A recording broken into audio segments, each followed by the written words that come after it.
And good Monday evening, Pitt State football fans. Welcome live to Chatter's Restaurant and Bar and the Coach Tim Beck Show, presented by CDL Electric, Eddie Lomshek and Deed, along with Pitt State head coach Tim Beck, coach of the 2011 MIAA champions, and that's a good sound. Yeah, right, Coach? Yes, sir. Always a goal, and you get into these situations. It can be a long season, hard-fought games, a grueling conference. What's most rewarding when you think about taking home a conference title? Well, I think for our players and coaches, just from where we were last year, going and getting a win at the Mineral Water Bowl, and then the off season that we do, and Coach Philpott and John Johnson do a really good job with our guys in the weight room, and we actually got a couple compliments throughout the season that our players looked much better this year than they did a year ago, and Craig Schurig had made a comment about I got to looking at your roster, and it was mostly all the same kids from last year. So it's really a credit to our coaches and our players for bearing down and sticking to the plan and making sure that they were accountable for everything they did, and they just really did a nice job. Second year for you as a head coach, and obviously the staff in place. Also, second year for a system on each side of the ball, and with those returning experienced players, how big a deal is that you did bring back so much? Well, in this conference, this is one of obviously we all think it's one of the most toughest conferences in the country. So, I know Coach Savota today said it's too bad the system is the way it is, because he feels like that the four teams that are in the playoffs, they could be Final Four teams in the country, and so it's just the way it is though in Division II. And so when you talk about this conference and having a chance to win a conference championship and then have a chance to get out of this region, if you can do that, you've got a chance to go win a national championship. So extremely tough, and this conference is extremely tough, and so it's a credit to the coaches in this conference, and to have the opportunity to win the conference championship. It's just a really, really huge credit to our kids. Yeah, 4 out of the 6 in the region from the MIAA, 5 teams in the top 23 of the country this year when you look at the final rankings from the coaches poll. For you guys, Missouri Southern in town, a rivalry game. You were coming off the loss to Washburn. Still had a lot to play for in terms of the conference and the playoffs. How'd you feel with the week leading up and your approach to that game? Well, we were all, I talked to a couple of seniors, and they were nervous about the game, and I think that was a good thing. I think being a little uncomfortable really made us focus last week throughout practice, and our coaches were the same way. We knew we had to bear down, and as everybody that went to the game saw, Missouri Southern's got some football players now.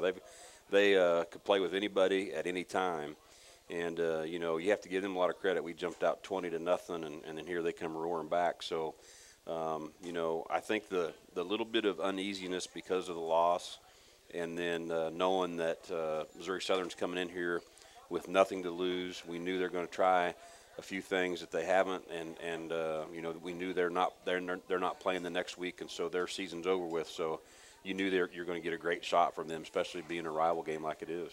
Well, it was a good bounce back effort from them, because I know they felt they didn't show up very well out at Hayes the week before. The wind was a huge factor. Weather can always be a factor. I thought noticeably more windy and consistent than it was against Washburn the week before. As a coach, how early and often you checking that weather forecast in game week? And quite a bit, and checked it actually right before we walked over from the weed, and got back on the computer to look again, and it was supposed to go down 1 mile an hour or 2 mile an hour in an hour, and but it was significantly blowing harder than it did a week ago, and that was maybe the toughest decision of the day. After you look at it now, you say, well, that was an easy decision, but to win the toss and defend the south end, that was a tough decision, because we really didn't want to give them the ball both halves, and seeing what Washburn did last week into the wind, driving it down the wind, and then we go 3 and out and kind of negated that. So that was a tough decision, and Coach Weimers and I talked about it a long time, and Coach Garman and I talked about it a long time, and I asked several of our coaches, and some of them wanted to go ahead and kick, and some of them didn't. So. But it ended up being the right decision, because we were able to jump on them 20-0. Good bonfire weather in that with that wind blowing. When you get into that though too, with ultimately is your call, obviously as a head coach, but you confer with coaches, you talk about that. What do you think that says to your players, though, the confidence you have in your defense that you can do that? Well, it's kind of twofold because it tells your defense you're confident in them, but also you make your offense is kind of wondering. So you have to. It was kind of important on how we presented it to them, I thought, before the game. And once we decided to do that, we went in and talked to them a little bit and said, this is what we're going to do and why we're going to do it. Their punt team has struggled this year. Basically gave up 4 touchdowns in the last 2 games, and so they've really been struggling with their punt team, and we felt like, we needed to put pressure on him and then leave people on the line of scrimmage, because if the ball's up in the air, John, don't even try to fair catch it, because if it hits the ground, it's going to go back towards them, and so that's how we presented it to the team that we got an opportunity here. Go get a 3 and out, or even if they get 1 or 2 first downs, let's try to pin them and make them punt it, and it's going to be a tough day punting into the wind. Boy, it turned out to be just that, and that first quarter was a telltale quarter for that. We need to take our first break. When we come back, we'll delve into that 20-point opening quarter for Pitt State against Missouri Southern. More of the Coach Tim Beck Show presented by CDL Electric after this. Welcome back to the Coach Tim Beck Show presented by CDL Electric. Eddie Lomshek along with Coach Beck here at Chatter's Restaurant and Bar in Pittsburgh. They have some giveaways here. First one, a free breakfast at Fat Daddy's, dine-in only, drink included. Expires at the end of the calendar year. And Henry Busick, come on down. Henry's going to go there every day for a week at the end of the calendar year to get all those in from this year. So appreciate Ahmad and his staff here at Chatter's and House of Wings and Fat Daddy's for the donations. We'll have a couple of more to do throughout the rest of this evening. Well, Coach, you do win that toss, make them go into the wind. It works out just like you wanted with a touchback, a 3 and out, a 10-yard punt, and that's the first one. I know they've jumped around some guys, and looked like it hit the back of one of your players on a line drive. Yeah, I think it did, and it wasn't going very far anyway. One of those kind of deals, and so we made a little adjustment. And we talked about it. We had talked about it a couple of times and worked on it, but we made a little adjustment where we were going to be aggressive with our block team, and then let them go. And because we didn't always want 11 guys running down towards John, and then taking a chance of the ball hitting somebody. So we were aggressive. We went aggressively for the block, and then did not run down the field, and the ball went, 10 yards or so. Yeah, so 10-yard gave punt. us great field position. And Elijah Olabode heads up, able to cover it. It is a live ball, and 2-yard return. You're at the 28. You score in 5 plays. Eric Love, a 3-yard run. You go out of that power I, and we've seen it. I think different people carry it out of that formation every time. It's a really neat deal, or neat little package that Coach Rampy and Coach Wells, we got the idea from TCU's offense, actually. And we went and visited them last spring and put a little package together, and our guys have done a really nice job with that. You mentioned that with TCU, and obviously you guys have a long-running coaches clinic. How much of that, and maybe how the game has evolved offensively, is borrowing from others? Oh, there's no question. There's a lot of borrowing from each other. It's about everything Borrowing, we do, yeah. We're borrowing. Now, we do come up with a few things on our own, and people borrow it from us as well. But that's what football's all about, watching stuff and learning and picking up ideas here and there, just because you see an idea doesn't mean that you can go out and execute a play either. You've got to be able to understand the whole thing about everything about it. Well, Eric Love, the touchdown. He's one of 20 seniors, 21 total. Honored before the game. Hal Rivard, a junior as well, that ROTC, and off to that phase of his life. But we talked on pregame. This senior class, part of a resurgence now in the program. What does this group mean to you? Well, I just can't talk enough about the group of seniors. And again, I felt like our seniors last year did a tremendous job of what we did. We didn't win as many games as we wanted to last year, but they really did a nice job of doing everything we asked, and it carried over to this group of seniors. And Zach Dickey just did a tremendous job offensively, and Spencer Worthington and those guys on defense just did a tremendous job of making people be accountable, doing all the lifting and running and all the stuff that they do in the off season, and then having to be on their own in the summer. It takes some leadership by your older guys to go do that, because we're just very limited on what we can do with them. And Eric Love, that inglorious role as a blocker, as a B-back or fullback, and so anytime he can get in the end zone, nice to see those guys rewarded. Absolutely. I was really happy. There was a little article about all of our seniors that, all the different things that they did in that game, and boy, there was, a lot of them really just stepped up that day. Eric Love, you know, a guy that's married now, and that's obviously adding to it as well. It's a chore to be a student athlete. You throw that into it, but he's a guy that can obviously handle a lot. Absolutely, and you know, didn't get to play as much as he would like to have last year, and just hung in there and stuck it out, and you know, already has a job. He's a construction engineering technology major, and that's part of the reason that we were able to get him here, because of our academic programs here at Pitt State. And it's just really nice to see him. You know, he's where he's at. He's got his life in order, and he's married and got a job already, and now it's just a matter of going ahead and finish this semester and graduate, and he'll move on. Yeah, I hope it's a strong finish. And Cozad, Nebraska, pretty good story. 2,000-yard seasons, the only one in Nebraska 11-man history to have consecutive 2,000-yard seasons. He's done a great job to show maturity and take on his role. So you get that touchdown. Southern had thrown 20 after a touchback, another 3 and out, and then the punt. It was a kind of a reverse rotation like a kickoff, and it hits. I'm sure that worries you, but Devontae Bosby finds himself, and amazingly, nobody else around the ball. Yeah, and it was a heads-up play by him. I felt like that was the right thing to do, and you know, we talk about whether the ball crosses line of scrimmage or not, and it was kind of in between there, but, you know, there wasn't anybody else around, so it popped up in the air off of the ground, and he did a nice job of grabbing it and taking it in the end zone. Officially 19 yards, and that's a punt. So everybody has these Peter or poison calls to get away from the ball, and that.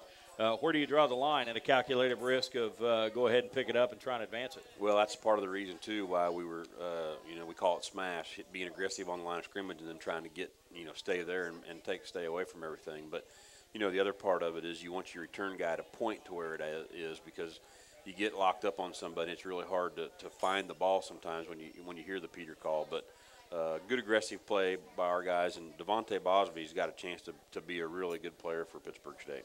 Yeah, slender, obviously, but one of a couple of guys playing as a true freshman. The good fortune would continue after that. It's 14-0. You punt, or they punt again, an 11-yard punt, no return. You're at your own 46. End up turning the ball over on down. So what did you see in that series?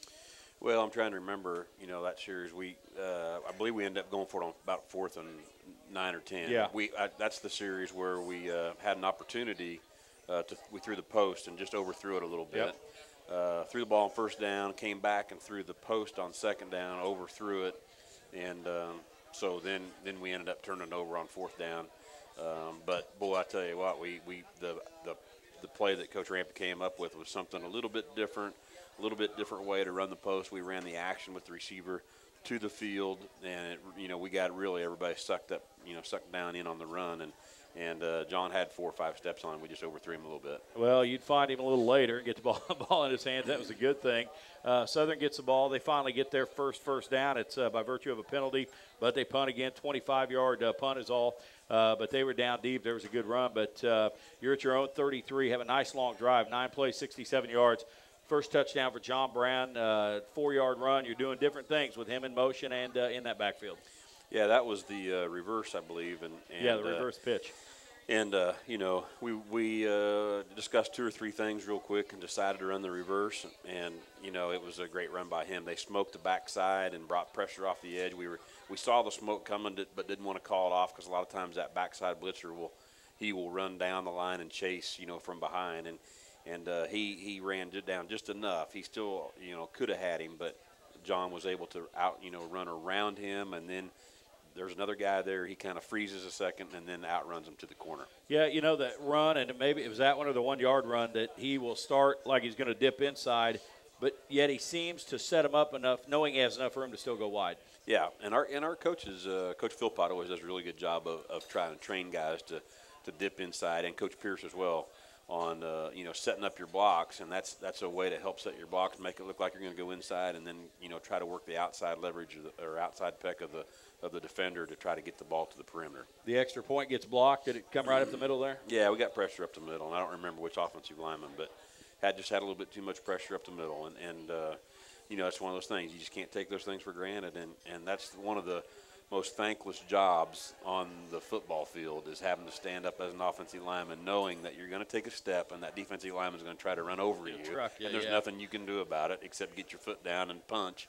And so, you know, it's a tough job. But for the most part, our guys have been pretty good all year. Yeah, it's been a good year as far as that goes. So it's 20-0, and then Southern moving the ball and had a big long run with their backup quarterback. You knew they'd use that guy. Kyle Webster's his name, and run more of a zone option offense with him. And boy, he's a guy. You told me Thursday of last week he has some speed, and he showed it on that long run. Yeah, he really does. Kyle Webster's from Mustang, Oklahoma, and we had recruited him a little bit out of high school, and he ended up going to Sam Houston State, and then you know, didn't know he was leaving, and ended up showing up at Missouri Southern. And he's a very athletic guy that he hadn't played quarterback until later.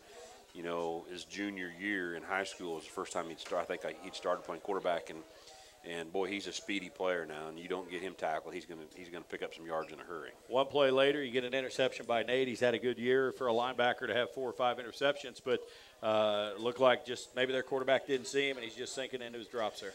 Well, I think it's again, that's just you know, another sign that shows you how good Nate Dreiling is. I mean, he's makes a ton of tackles for us, and then yet he's you know, had that many interceptions, and just shows, you know, how smart he is on where to drop and where to go and what to do in the pass game. You couldn't do anything with it. You go 3 and out. I think you called a timeout to make sure you punt with the wind. When it's that big of a factor, you obviously don't mind using one to try and help your field position. Yeah, you hate to use one, but on the other hand, again, we felt like, you know, you definitely didn't want to punt into the wind. So I think that, you know, the only choice was to call a timeout and make sure we punted with the wind. Well, teams would trade punt again and then set up a wild second quarter, 20-0 Gorillas at the end of one, and it was kind of a shootout that second 15 minutes. We need another break, and when we come back, we'll talk about more of that first half, the win over Missouri Southern. Back with more of the Coach Tim Beck Show right after this. What a play indeed. Big strike for the Gorillas there late in the first half, part of the win over Missouri Southern. Back at Chatters on the Coach Tim Beck Show, presented by CDL Electric. Need to draw for another free breakfast gift certificate from Fat Daddy's. Dine-in only, drink included, expires at the end of the year. Phil Scott, come on down. So there you go, Phil, a familiar face and a common winner. That is for sure. It's all right. Thanks for being here, Phil. Also, out of that second break each week, we do the Gorilla Nation Mobile Fan Club Trivia Contest. And you need to be a member of the texting fan club. And to join, text the word Gorilla Fan, all one word, to 66937. Get a confirmation text in return, and you'll get to play trivia on Monday nights throughout the school year. You'll also get a chance to vote for player of the game all through football and basketball season. And this is multiple choice, multiple guess for some of you. And if you know the correct answer, text it back, and they'll let us know the winner a little later. This week, Pitt State receiver John Brown, the MIAA Offensive Player of the Week, scoring 5 touchdowns, 9 total touches, 5 touchdowns against Southern. Brown has 788 receiving yards and 8 touchdowns. And the question is, name the first player to register 10 or more touchdowns in a season in Pitt State history. And the options are Bruce Roach in 1960, Gene Weinberg in 1981, or Ronnie West in 1991. We'll let you know the answer to the Gorilla Nation Mobile Fan Club Trivia Contest a little bit later in the show, courtesy of Vital Signs. So, Coach, 20-0 at the end of one, and the one time you had it on their end of the field, and you mentioned missing the deep ball and turning it over on downs, and then an extra point gets blocked. Did you feel like it should have been more? Well, you know, you have to be happy with a 20-point lead, but on the other hand, you wanted to score as often and, you know, as much as you could, obviously, because you knew once they got the win, it was going to be, if we had to punt the ball, it could be a fiasco as well. So, you know, we were happy with where we were, but you know, obviously we didn't feel secure either. Well, yeah, it would take more than that to win it, but trade punts after the Dreiling interception, then you have the ball and you're going into the win, and you have a nice drive going, a 9-play drive. Final play, though, an interception. Maybe the hit of the game on the return when 2 Southern guys run into each other. So thankfully that guy was there with his back. But what did you see on that interception? Well, you know, we ran a little route that coaches put together, and it was a nice route. We just underthrew it a little bit. I think if he'd have thrown a little bit deeper, we had a chance to complete it for a touchdown. But again, boy, it was really hard to judge how to throw the ball into the wind and with the wind. Yeah, and that was one of those. If memory serves, you're trying to throw back left corner, and you're over on the right side. It's a long throw, regardless of how far downfield it is. So Southern gets it out to their 29. They end up having a touchdown play. 3rd and 10, Vincent, a backup tailback for them. His first touchdown of the year on a draw or little delay play with 5.5 minutes to play. 29-yard run, discouraging. How tough is that they ran it on 3rd and 10 and get it in? Yeah, that was a tough deal. And you know, we weren't – I don't think Coach Weimer's was kind of happy. We had a little bit of a miscommunication on that one. But you know, that's the thing. 3rd and 10, sometimes that draw will hit you. And you know, sometimes you just hope you can hold them.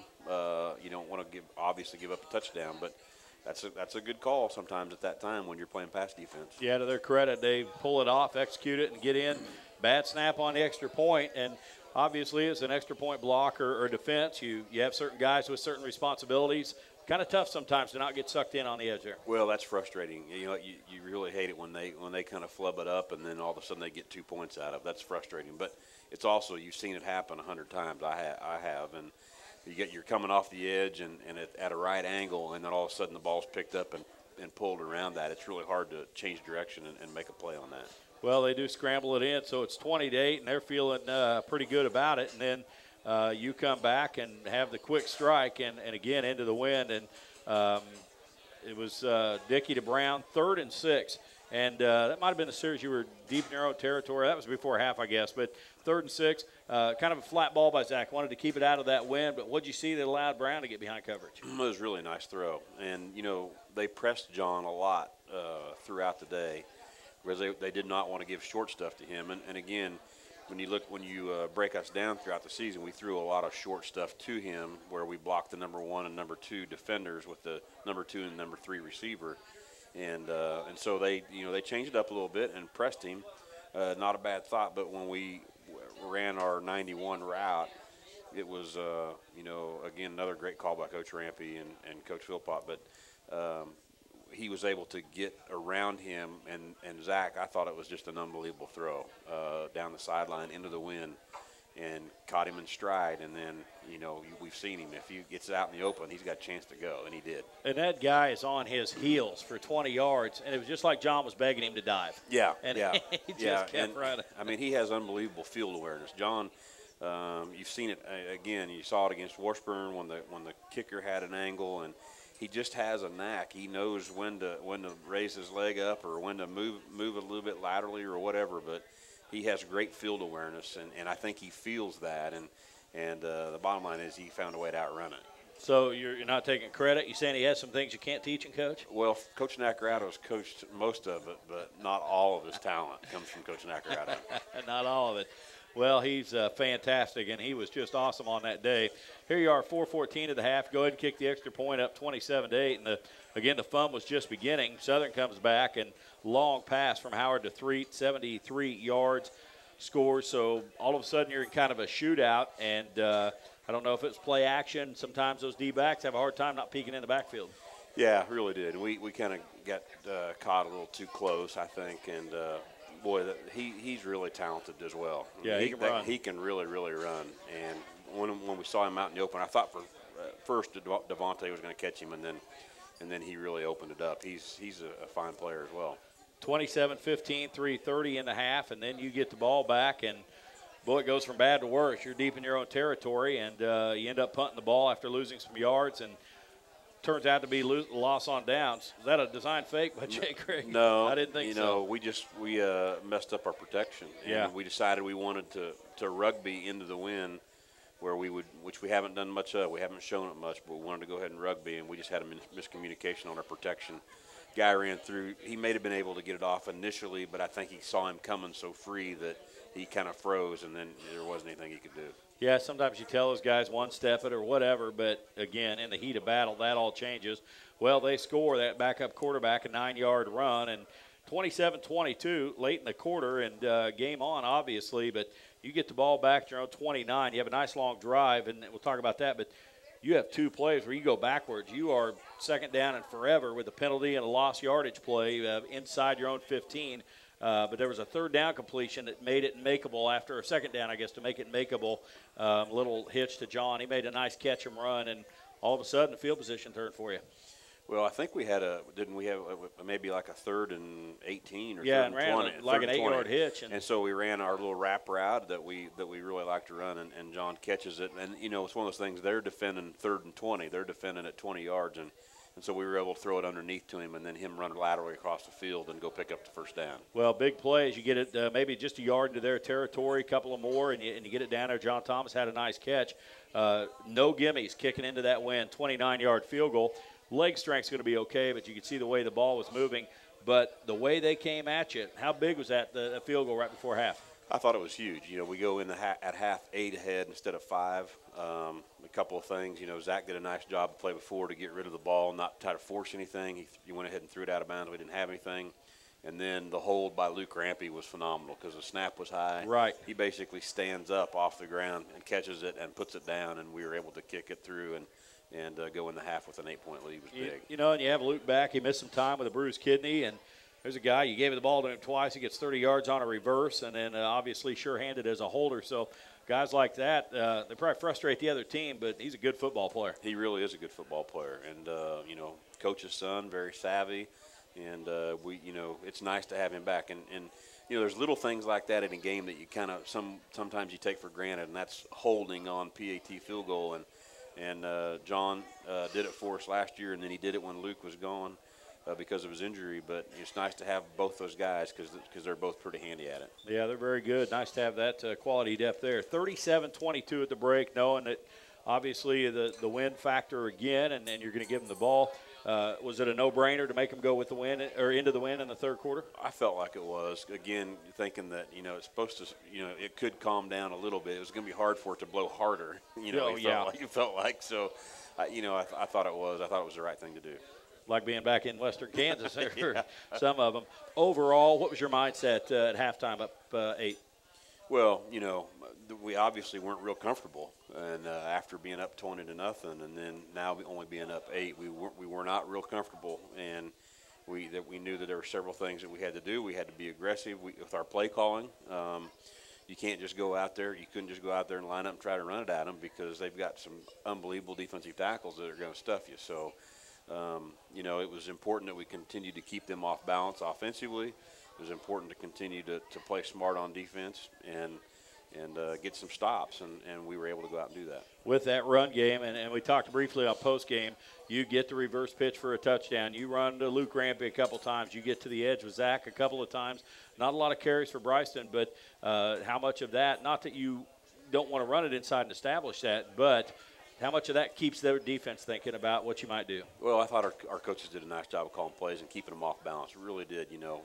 Again, we had some really nice things that we were doing laterally, and instead of running just right at them. And I think that was important to utilize those things. We have a really good offensive package, and we got away from it a little bit in the Washburn game, but did a really nice job of keeping them off balance, running to the edge. Every once in a while, we hit it up inside, and after we got them running laterally, it was easier to do that too. And then Bryson Wilson, obviously his physical presence is one thing, but what do you have, 5 carries the other day? I think 17 yards. How about him as a lead blocker? There's times he'll escort Zach pretty well, it seems. He's improved a lot. He's always been a physical runner, but hasn't been a great blocker, and he's really improved his blocking.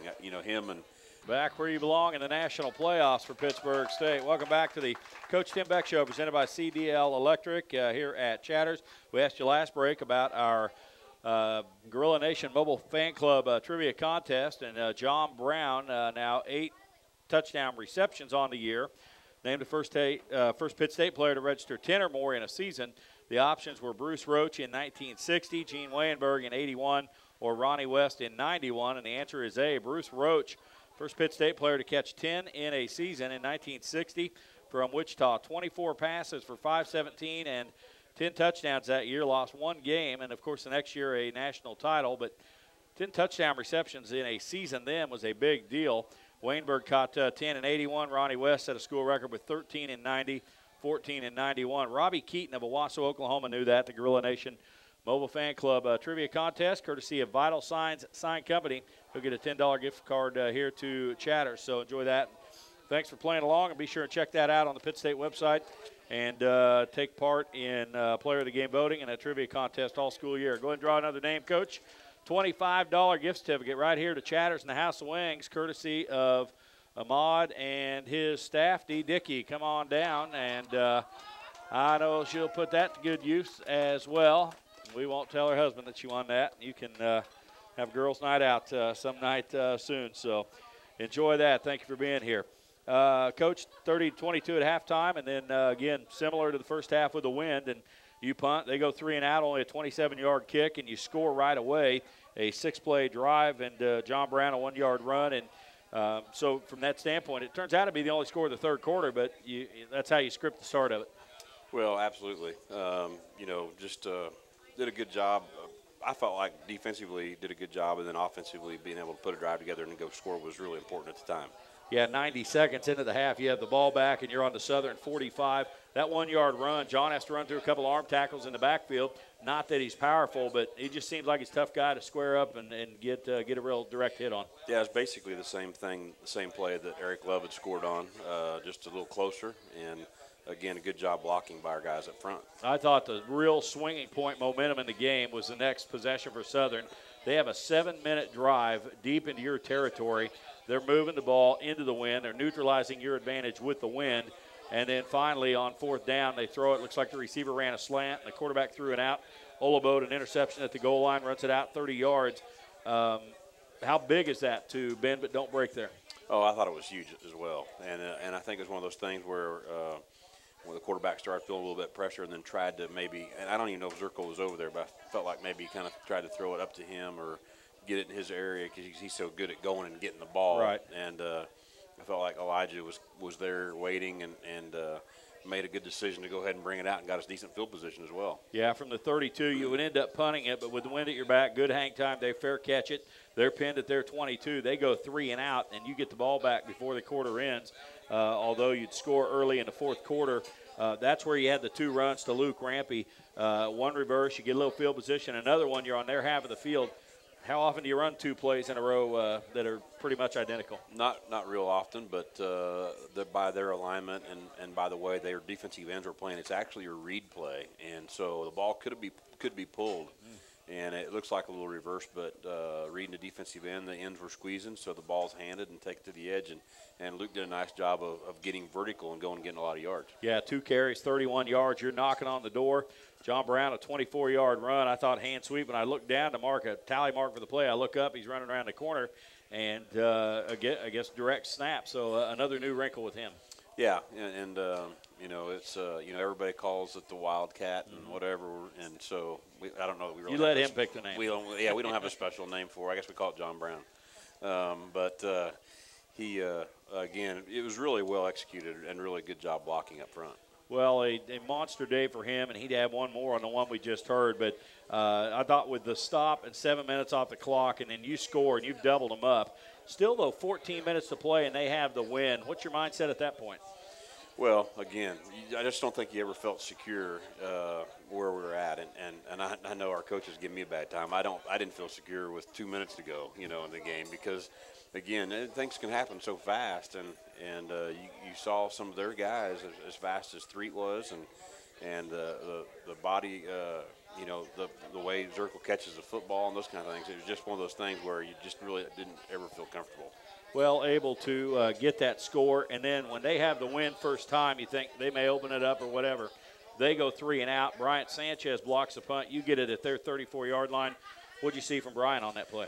Good hustle play by him, good pressure. We were just basically trying to lock him up, but we did have one guy come off the edge, and Bryant goes and makes a huge play and gave us great field position. And, people talk about his game and the big hit on Zirkle at the goal line, and, man, that was a big hit. But special teams as a whole, how good a year has Bryant Sanchez had? He's had a good year, and he's a guy that, again, he's a guy that came and walked on here at Pittsburgh State. He's done a tremendous job for us, and boy, our kids were really fired up about that hit, and we give our special awards out on Sunday, and he was obviously the big hit of the game, and man, it was really a really big hit. Yeah, it was, and real tough for Zirkle because not only did he get stroked, play didn't count. There was a holding penalty, negated it, adding insult to injury. You get it at 34, you score. 3rd and 11, little fade route to John.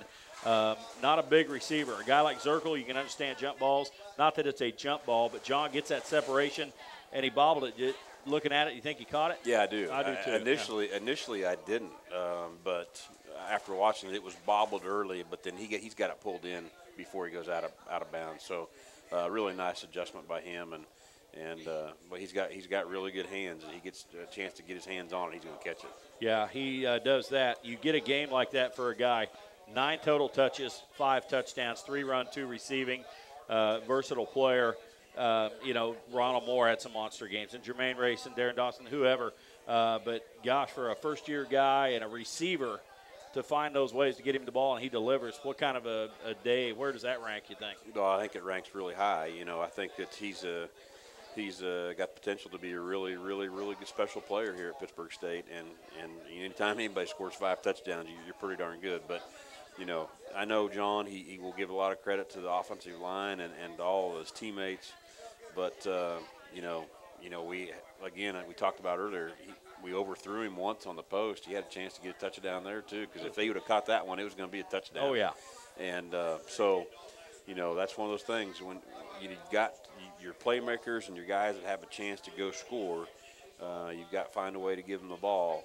And, 8 or 9 touches and 5 touchdowns, pretty good ratio. Pretty good day, and he's just a fantastic player, and what a spark plug and a welcome addition to the team this year. So you score, it's 51-22, 8.5 minutes play. You feel a little better. Southern gets the ball back, 1 first down, they have to punt it. You're pinned at your own 3, you go 3 and out, only a 29-yard punt. Here they have it at your 40, you're still up 51-22 with 4.5 to play.